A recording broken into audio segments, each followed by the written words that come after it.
सड़कों से महलों तक जाने के किस्से तो हम सभी को पसंद आते हैं, पर क्या आपने कभी किसी को सैकड़ों करोड़ों डॉलर की संपत्ति से एकदम फटीचर होते हुए देखा?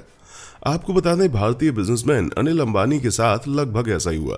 भाइयों के बीच दुनिया की सबसे महंगी तकरार से लेकर अपने आदमियों को जेल से निकलवाने का जुगाड़ करना और 700 करोड़ डॉलर का कर्जा ना चुका पाने का मामला। पेश है किस्सा एक ऐसे शख्स का जो कि 4200 करोड़ का मालिक होने से सीधे दिवालियेपन की कगार पर आ पहुंचा। अनिल अंबानी का शिखर पर पहुंचना। सबसे पहले तो ये अनिल अंबानी आखिर हैं कौन और उनके साथ इतना बुरा आखिर कैसे हुआ, इसे पूरी तरह से समझने के लिए हमें समय में वापस 20वीं सदी के मध्य के भारत में चलना होगा। अनिल का जन्म मुंबई या उस वक्त के बॉम्बे में 4 जून 1959 में हुआ और वे दुनिया की सबसे शक्तिशाली कंपनीज में से एक के संस्थापक धीरू भाई अंबानी के सबसे छोटे बेटे थे। 17 साल की उम्र में धीरू भाई भारत से निकलकर यमन के अदन में जा बसे और बेसी एंड कंपनी नाम की एक बड़ी सी कंपनी में क्लर्क की नौकरी करने लगे। यहाँ उन्होंने अकाउंटिंग और व्यापार से जुड़ी बारीकियां सीखी और इसी के साथ उनके मन में अपनी खुद की एक कंपनी शुरू करने की एक धुन सवार हो गई। 1958 में अपनी आंखों में बड़े बड़े सपने लेकर धीरू भाई भारत वापस लौटे और मसालों का अपना खुद का व्यापार शुरू कर दिया, जो आगे चलकर रिलायंस कमर्शियल कॉरपोरेशन नाम से जाना जाने लगा। धीरू भाई और उनकी पत्नी कोकलाबेन भारत लौटने से पहले 19 अप्रैल 1957 को ही अपनी पहली संतान मुकेश का इस दुनिया में स्वागत कर चुके थे और भारत में लौटने के बाद जल्दी ही अनिल भी परिवार का नया सदस्य बनकर आ चुके थे। शुरू में अंबानी अपने पूरे परिवार समेत मुंबई के भुवनेश्वर में स्थित जय हिंद स्टेट में 2 बेडरूम वाले एक छोटे से अपार्टमेंट में रहते थे, लेकिन उनका धंधा दिनों दिन तरक्की कर रहा था और जल्दी ही उन्होंने टेक्सटाइल के धंधे में कदम रखा और अच्छे से अच्छे प्रोडक्ट को अपने कस्टमर्स को कम दाम में बेचने की रणनीति अपनाई। मुनाफे के लिए भारी भरकम बिक्री पर निर्भर रहने वाली ये रणनीति बेहद जोखिम भरी थी, पर किस्मत से वो बेहद कामयाब साबित हुई और धंधा तेजी से बढ़ने लगा। मुनाफा बढ़ता गया और जल्द ही अंबानी परिवार मुंबई की आशा किरण बिल्डिंग में स्थित 6 फ्लोर वाले एक अपार्टमेंट में शिफ्ट हो गया। गरीबी से शुरुआत करने वाले धीरू भाई अपने बच्चों को कड़ी मेहनत की अहमियत सिखाने के लिए भरसक प्रयास करने लगे और अच्छा करने पर परिवार को बाहर घुमाने भी ले जाया करते थे। एक बार पुरानी बातों को याद करते हुए अनिल ने बताया कि बचपन में वे अपने बड़े भाई मुकेश के साथ तेज बारिश में 6 मील लंबी वॉक पर जाया करते थे, जिसके बाद पापा उन्हें इनाम के तौर पर आम से भरा हुआ एक डब्बा देते थे ताकि बच्चों को समझ आए कि कड़ी मेहनत का फल हमेशा मीठा होता है। लेकिन बच्चों को कामयाबी के गुण सिखाने की ये मेहनत आगे चलकर कितनी सफल होगी, ये तो वक्त ही बताने वाला था। 1980 का दशक आते आते रिलायंस ने पेट्रोकेमिकल्स जैसी हाई प्रॉफिट वाली दूसरी इंडस्ट्रीज में कदम जमाना शुरू कर दिया। 1983 तक रिलायंस मुंबई में सिर्फ एक छोटे से ऑफिस वाली कंपनी से कुल 122 मिलियन डॉलर की कीमत वाली कंपनी बन चुकी थी। मुनाफा और भी बढ़ता गया और जल्दी ही धीरू भाई ने मुंबई के सबसे बेहतरीन कमर्शियल इलाके में से एक माने जाने वाले कफ परेड में 14 माले वाली एक प्रॉपर्टी खरीदी, जो आगे चलकर अंबानी खानदान का एक आधिकारिक आवास बना। ये तो सभी जानते थे कि अनिल और मुकेश आगे चलकर फैमिली बिजनेस में कदम रखेंगे और दोनों भाइयों ने अपने मिड-20s में आते आते रिलायंस इंडस्ट्रीज में महत्वपूर्ण पद हासिल कर लिए थे। 1981 में 24 साल के मुकेश ने रिलायंस इंडस्ट्रीज की इंपॉर्टेंट फैसिलिटीज को मैनेज करना शुरू कर दिया। वहीं 1983 में अनिल ने अपना रोल संभालते हुए बिजनेस, इन्वेस्टर्स और प्रेस से डील करने का जिम्मा अपने कंधों पर ले लिया। दोनों का रोल भी पर्सनैलिटी के हिसाब से ठीक था। मुकेश सिर्फ अपने काम से मतलब रखने वाले एक सीरियस बिजनेसमैन थे जो अपनी शामें पत्नी नीता और अपने 2 बच्चों के साथ बिताना पसंद करते थे। वहीं अनिल तड़क भड़क मिजाज वाले और घूमने फिरने का शौक रखने के लिए जाने जाते थे, जो मुंबई के बड़े बड़े लोगों और बॉलीवुड स्टार्स से आए दिन मिलते जुलते रहते थे। मुकेश लाइमलाइट से हमेशा ही दूर रहना चाहते थे, वहीं अनिल को उसमें रहना बहुत ही अच्छा लगता था। लेकिन अनिल इस बात से अनजान थे कि स्टारडम की ख्वाहिश रखने की उनकी यही आदत आगे चलकर उनके लिए कई मुसीबतें खड़ी करने वाली थी। अनिल और मुकेश की आपस में तकरार। अनिल बॉलीवुड के ज्यादातर लोगों से अपना बिजनेस रिलेशनशिप स्ट्रॉन्ग करने के इरादे से ही मिला करते थे, लेकिन वे टीना मुनीम नाम की एक एक्ट्रेस को अपना दिल दे बैठे और उस रोमांस की अच्छी खासी चर्चा भी हुई थी। कहते हैं कि प्यार अंधा होता है, लेकिन अनिल के परिवार को टीना के पेशे से थोड़ी आपत्ति थी।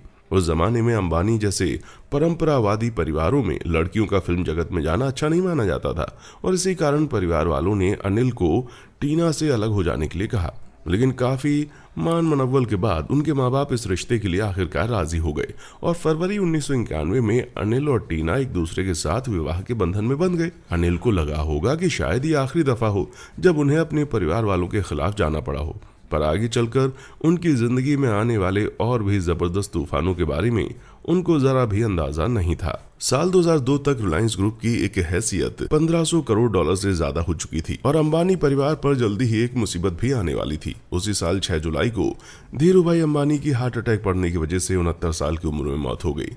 मौत के वक्त धीरूभाई अंबानी फोर्ब्स मैगजीन के हिसाब से दुनिया के 138वें सबसे अमीर आदमी थे, जिनकी व्यक्तिगत हैसियत लगभग 290 करोड़ डॉलर थी।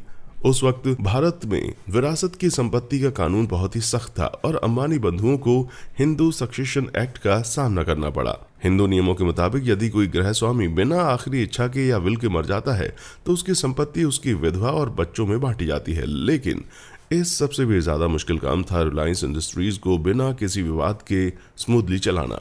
बड़े भाई होने के नाते मुकेश ने ग्रुप के चेयरमैन का पद संभाल लिया, वहीं अनिल वाइस चेयरमैन के पद पर विराजमान हुए।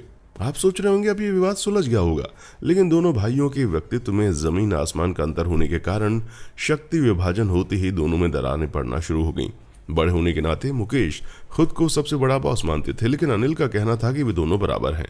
बात इस हद तक पहुंच गई कि दोनों भाई बिना एक दूसरे के कंसल्ट किए ही कंपनी से जुड़े अति महत्वपूर्ण फैसले जज्बात में आकर लेने लगे।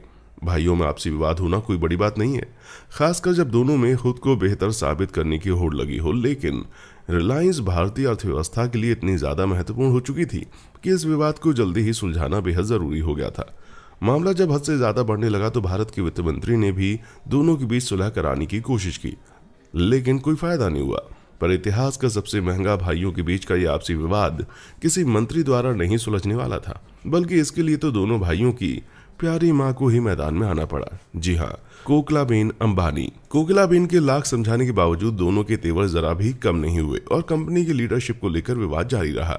दोनों इस बात से जरा भी समझौता नहीं करना चाहते थे कि कंपनी चलाने का अंतिम अधिकार दोनों में से किसके हाथ में रहेगा।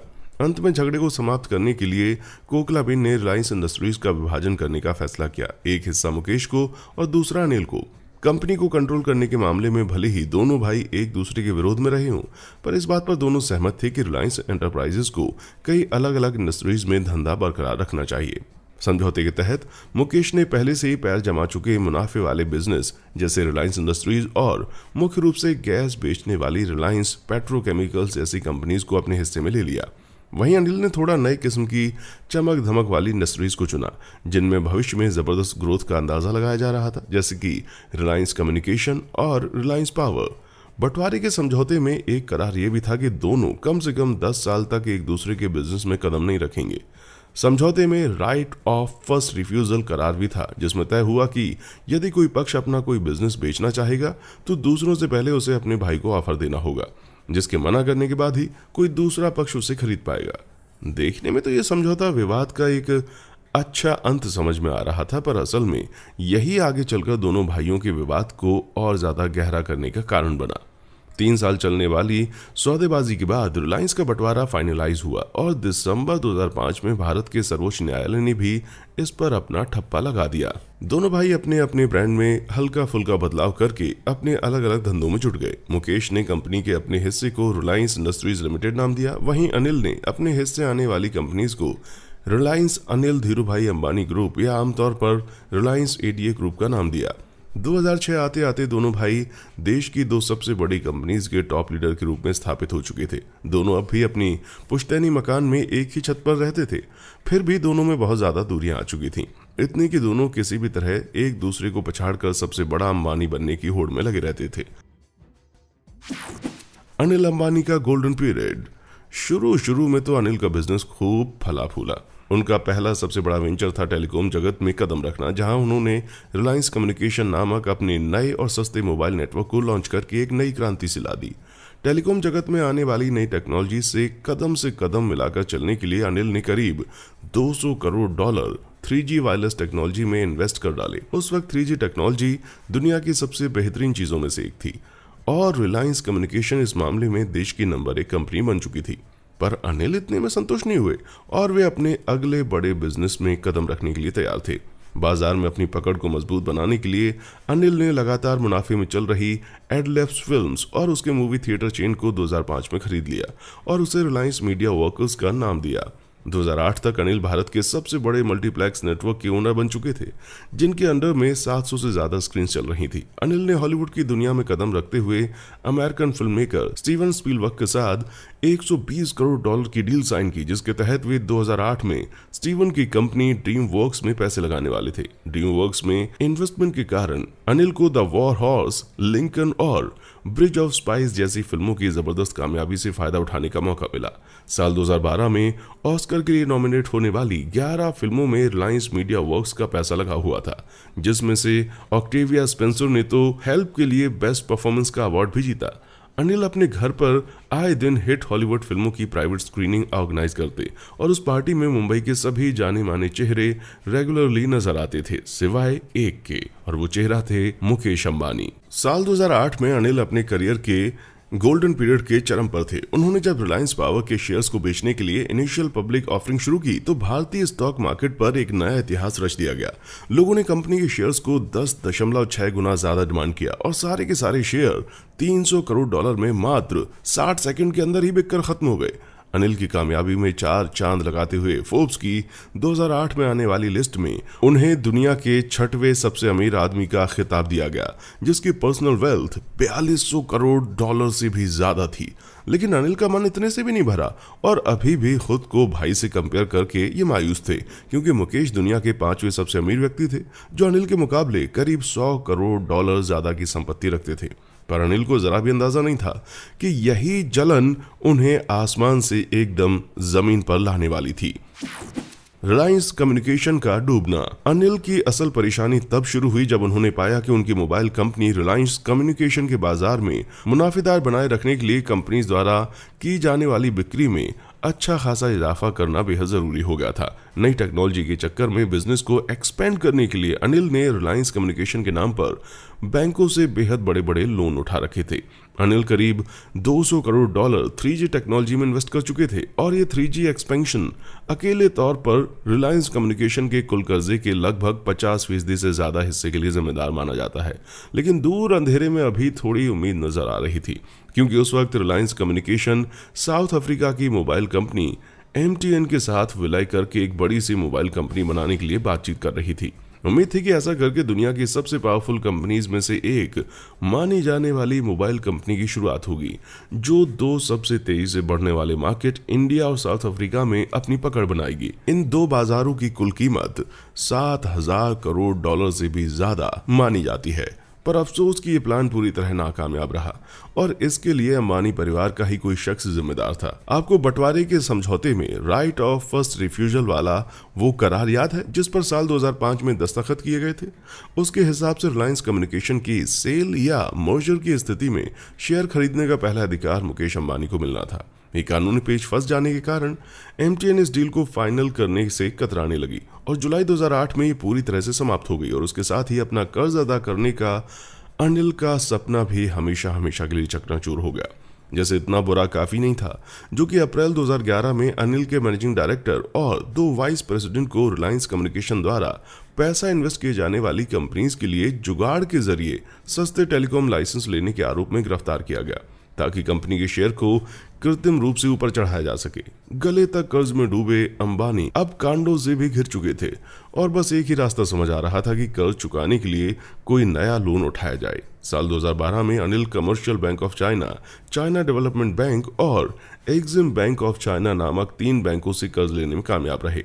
बैंकों ने कुल मिलाकर अनिल को 120 करोड़ डॉलर का कर्जा दिया था, ताकि रिलायंस कम्युनिकेशन के 719 करोड़ डॉलर के कर्ज का ब्याज चुकाया जा सके, जिसकी शुरुआत करीब 2011 में हुई थी। भले ये स्थिति बेहद बुरी हो, पर अभी आगे हालात इससे भी ज्यादा बुरे होने वाले थे। भाई ने किया विश्वासघात। बैंक तोड़ देने वाले ऐसे ही एक बिजनेसमैन की शुरुआत 2010 में हुई थी, जब अनिल ने एक्सिम बैंक से 922 मिलियन डॉलर का लोन लेकर 780 मेगावाट के एक बड़े से पावर प्लांट में लगा दिया। लग रहा था इस बार अनिल का ग्रुप आखिरकार मुनाफे में चला जाएगा, क्योंकि एक पारिवारिक समझौते के तहत मुकेश ने वादा किया था कि अनिल के नए पावर प्लांट के निर्माण और उसके फ्यूल की जरूरतों के लिए वे अनिल को सरकारी दामों की आधी कीमत पर गैस सप्लाई करेंगे। लेकिन जब डैम का कंस्ट्रक्शन शुरू हुआ तो गवर्नमेंट ने दोनों भाइयों के बीच हुए समझौते को अप्रूव करने से मना कर दिया, क्योंकि कोर्ट के मुताबिक गैस का दाम फिक्स रहना चाहिए ताकि बाकी अर्थव्यवस्था के लिए भी नियम फेयर रहें। अनिल के लिए ये एक बहुत ही बुरी खबर थी, पर मुकेश की मानो तो लॉटरी लग गई, क्योंकि इस फैसले ने उनके द्वारा अनिल को बेची जाने वाली गैस से होने वाले मुनाफे को महज एक झटके में दोगुना कर दिया। अनिल को लगा ये सब मुकेश की ही कोई चाल थी। सो 2000 से 2009 के बीच कई प्रेस कॉन्फ्रेंस करके सरेआम आरोप लगाया कि मुकेश कोई भी पैंतरा आजमा कर पुराने समझौते के तहत किए गए अपने वादे को पूरा करने से बचना चाहते हैं। बीच बाजार इस तरह से लड़ना अनिल की इमेज के लिए कोई खास फायदेमंद नहीं रहा, और जब कोर्ट ने मुकेश के पक्ष में फैसला सुनाया तो अनिल की कई कंपनीज के शेयर एकदम धड़ाधड़ गिरते चले गए। लंबे चलने वाले इस केस के बाद दोनों भाई इस बात पर सहमत हुए कि आज के बाद बिजनेस के मामले में एक दूसरे से मुकाबला न करने वाले पुराने समझौते का पालन अब नहीं किया जाएगा। नए समझौते के तहत मुकेश अप्रैल 2022 तक गैस से बिजली बनाने के बिजनेस में कदम नहीं रखेंगे। इसके अलावा दोनों भाई किसी भी बिजनेस क्षेत्र में एक दूसरे के आमने सामने उतरने के लिए आजाद थे। अनिल की एक कंपनी ऐसी थी जिस पर मुकेश अपनी नजर गड़ाए बैठे थे न जाने कब से। उनके मन में उस कंपनी के लिए एक अलग ही प्लान चल रहा था, एक बहुत बड़ा प्लान। रिलायंस कम्युनिकेशन का कनेक्शन हुआ कट। एक और जहां छोटा भाई कर्ज में डूबता जा रहा था, वहीं मुकेश की लाइफ में सब कुछ एकदम फर्स्ट क्लास चल रहा था। साल 2012 में मुकेश मुंबई में अपने लिए बनाए गए एक आलीशान घर में शिफ्ट हो गए, जो खूबसूरती में किसी जन्नत जैसा था। यह आलीशान बिल्डिंग दुनिया के सबसे बड़े और शानदार प्राइवेट घरों में से एक है, जिसकी 27 मालों की ऊंचाई 568 फीट है, और इसे पूरी तरह से बनकर तैयार होने में 4 साल का समय लगा और हक्का बक्का कर देने वाला 120 करोड़ डॉलर का खर्चा आया। जाहिर है कि इतना आलीशान मकान देखकर अनिल को यह लगने ही लगा था कि मुकेश अपनी बेशुमार दौलत की नुमाइश करके उनके जले पर नमक छिड़कने की कोशिश कर रहे हैं। एंटीलिया कही जाने वाली इस गगनचुंबी कोठी में वाकई दौलत की बेशुमार नुमाइश की गई है, जिसमें 6 मंजिलों वाला 168 कारों का एक गैराज है और बारीकी से सजाए गए 9 लिफ्ट भी लगे हुए हैं।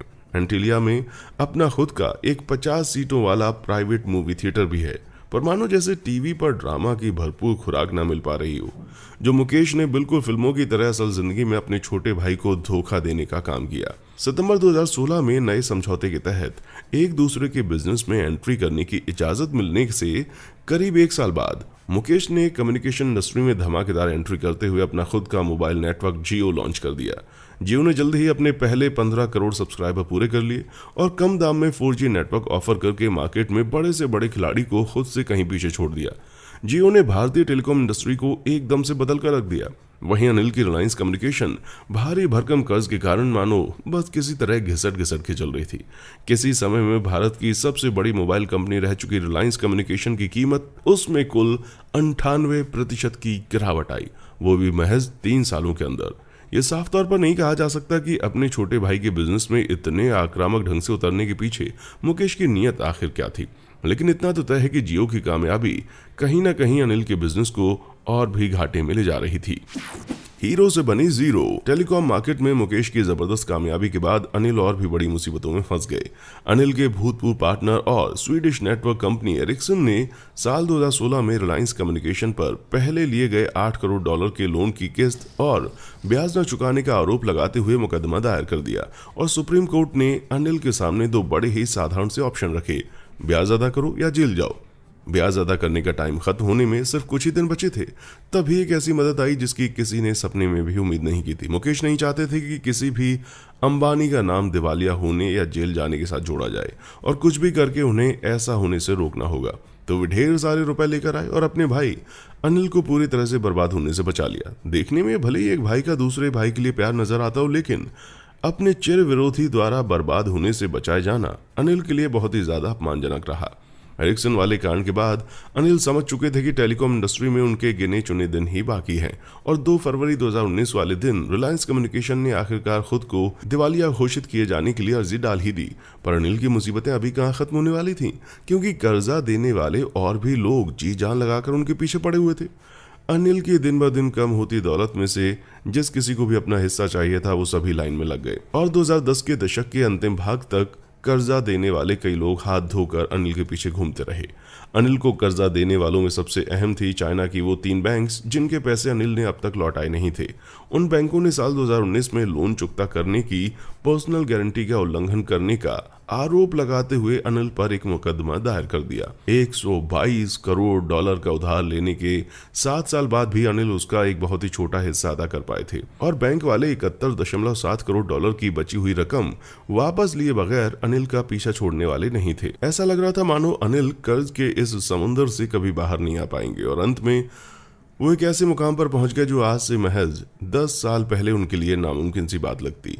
5 फरवरी 2020 को अनिल ने दुनिया के सामने आकर ऐलान किया कि 42,100 करोड़ डॉलर की उनकी दौलत जो कि 2008 में हुआ करती थी वो अब घटकर 0 पर आ चुकी थी, यानी कि अब उनके पास एक कौड़ी बराबर दौलत भी नहीं थी। भाई से चलने वाले लंबे विवाद और बिजनेस के मैनेजमेंट में अनियमितताएं दिखाने के चलते अनिल हीरो से जीरो बनने का बेहतरीन उदाहरण साबित हुए। कम से कम उनके बयान से तो ऐसा ही लग रहा था। एक तरफ अनिल दुनिया के सामने दिवालिया हो जाने का दावा कर रहे थे, वहीं दूसरी तरफ उनके आलीशान घर, प्राइवेट जेट, कुल मिलाकर 3 मिलियन की कारें और करोड़ों की एक लग्जरी याच समेत जिंदगी की दूसरी शानो शौकत वाली चीजों में पता नहीं कैसे रत्ती भर भी कमी नहीं आई। अनिल ने सफाई देते हुए कहा कि ये लग्जरी बोट उनकी पर्सनल बोट नहीं बल्कि एक कंपनी के नाम पर रजिस्टर्ड है, यानी वो उनकी व्यक्तिगत संपत्ति का हिस्सा नहीं है। लेकिन यही चीज अनिल की दूसरी शानदार प्रॉपर्टीज के बारे में नहीं कही जा सकती थी। सच तो यह है कि अनिल के बैंक अकाउंट्स वगैरह में पड़े लिक्विड या तरल एसेट्स भले ही खत्म हो गए हों, पर उनके पास आज भी ढेर सारे नॉन लिक्विड एसेट्स मौजूद हैं। लिक्विड एसेट का मतलब होता है एसेट का मालिक जब चाहे जल्दी से उसके बदले पैसे पा सकता है, जैसे कि कोई सेविंग अकाउंट। वहीं नॉन लिक्विड एसेट के बदले पैसे पाने के लिए उसे बेचने की जरूरत पड़ती है, जिसमें बहुत सारा टाइम और खर्चा भी आता है। जैसे कि कारों के शौकीन अनिल की ढेर सारी कारें। जब किसी कर्जदार को ढेर सारा पैसा अदा करना होता है तो कोर्ट अक्सर उन्हें अपने नॉन लिक्विड एसेट्स को बेचकर पैसा अदा करने का आदेश देती है।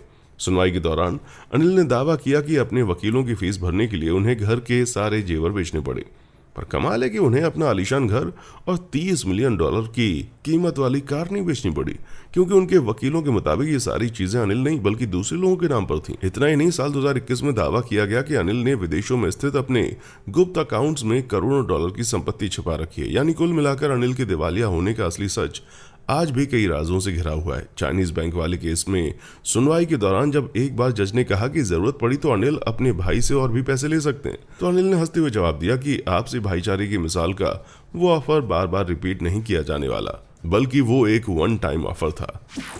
अब आगे क्या? अब तक तो आप समझ ही चुके होंगे कि समय के साथ अंबानी बंधुओं की जिंदगी की राहें एक दूसरे से कितनी अलग हो चुकी हैं। 2021 में फॉर्च्यून 500 लिस्ट ने मुकेश की रिलायंस इंडस्ट्रीज लिमिटेड को दुनिया की सबसे कामयाब कंपनीज की लिस्ट में 155वें नंबर पर रखा, जिसकी हक्का बक्का कर देने वाली कुल कीमत करीब 2170 करोड़ डॉलर थी। अनिल के बड़े भाई मुकेश आज भी बिजनेस की दुनिया में नया कीर्तिमान रच रहे हैं और मार्क जुकरबर्ग जैसी शख्सियतें भी अब उनकी दोस्त बन गई हैं। अभी हाल ही में 2020 में मार्क ने मुकेश की कंपनी जियो के 10% शेयर खरीदने की डील फाइनल की। जनवरी 2022 के आंकड़ों के हिसाब से मुकेश भारत के सबसे अमीर आदमी हैं, जिनकी कुल हैसियत 9110 करोड़ डॉलर है। काश कि मुकेश भाई मेरी जिंदगी में कभी सेंटा बनकर आ जाते। वहीं इसके बीच ठीक उलट अनिल अब बेहद प्राइवेट लाइफस्टाइल जीने लगे हैं और लोगों की नजरों में आए बगैर अपनी बची खुची कंपनीज और दौलत को एक बार फिर से खड़ा करने की कोशिशों में मेहनत कर रहे हैं। कहते हैं कि अनिल हफ्ते के 6 दिन सुबह 5 बजे उठकर 10 मील दौड़ने जाते हैं, बिना शुगर की खुराक लेते हैं और रोजाना सुबह 9:30 बजे से लेकर रात के 9:30 बजे तक ऑफिस में 12 घंटे मन लगाकर काम करते हैं। माना कि अनिल ने अपने दिवालियापन को लेकर शायद थोड़ा बहुत झूठ जरूर बोला हो, पर अपने खोए हुए सम्मान और दौलत को वापस पाने के लिए उनकी इस मेहनतकश मुहिम की हमें एक बार तारीफ तो करनी चाहिए। अनिल के पिता की कहानी सड़क से उठकर बिजनेस जगत के आसमानों तक पहुंचने की है, वहीं अनिल की कहानी बिजनेस की ऊंचाइयों से दिवालियापन के कगार पर आने के बारे में थी। कम से कम अनिल का तो यही कहना है। इतने सारे प्रकरण और मुकदमे देखकर यकीन करना मुश्किल हो जाता है कि अनिल किसी जमाने में एक बहुत ही बड़े जीनियस के तौर पर जाने जाते थे। माना कि अनिल ने अपने करियर में बहुत सी बड़ी कामयाबियां भी देखी, लेकिन लोगों का कहना है कि मुकेश की धीमी गति, निर्बोध ग्रोथ वाली सोची समझी रणनीति रणनीति अनिल की कम से कम समय में ज्यादा से ज्यादा पैसे बनाने वाली रणनीति से कहीं ज्यादा कामयाब और टिकाऊ साबित हुई। इसकी मुख्य वजह शायद ये थी कि अनिल ने अपनी ज्यादातर ऊर्जा कुछ भी करके अपने भाई मुकेश से आगे निकलने की जुगत में झोंक दी थी। लेकिन अगर दोनों भाई साथ में मिलकर काम करते तो मुकेश ही धंधे की बारीकी समझकर और अनिल की लोगों से कनेक्शन बनाने का बेहतरीन हुनर एक साथ मिलकर पहले से ही विशालकाय रिलायंस कॉर्पोरेशन को और न जाने कितनी ज्यादा ऊंचाइयों पर ले जा सकते थे। इस किस्से ने एक बात तो एकदम साफ जरूर कर दी है, और वो है कि अगर जिंदगी में कभी आपके पास बेशुमार दौलत आ जाए तो ये जरूर सुनिश्चित कीजिएगा कि आपके जितने ही अमीर आपके परिवार वाले भी आपकी साइड हो, वरना हम देख ही चुके हैं कि ऐसा ना करने पर आपको आगे जाकर अच्छी खासी मुसीबत का सामना करना पड़ सकता है। बिजनेस जगत की ऊंचाइयों से लेकर सड़क तक आने का अनिल अंबानी का ये सफर